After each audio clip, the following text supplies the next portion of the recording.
పచ్చి పసుపుతో పచ్చడి ఎలా తయారు చేయాలన్నది ఈ వ్లాగ్లో చూపిస్తాను. తప్పకుండా వ్లాగ్ ఎండింగ్ వరకు చూడండి. అలాగే కొత్తగా చూసేవాళ్ళు ఎవరైనా ఉంటే సబ్స్క్రైబ్ చేసుకోండి.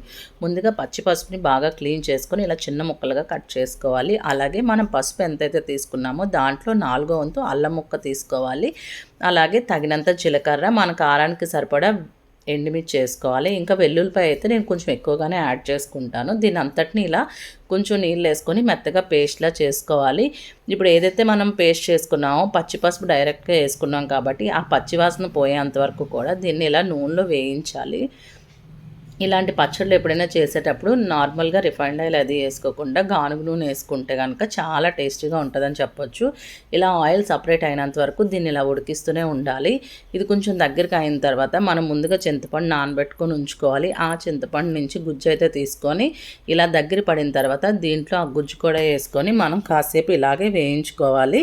ఇదంతా బాగా దగ్గర పడిన తర్వాత ఇంకా పచ్చడి అయితే రెడీ అయినట్టే. డైరెక్ట్గా ఇలానే తినేయచ్చు వేడివేడి అన్నంలో కలుపుకొని. లేదు అంటే దీనికి తాలింపు వేసుకోవచ్చు.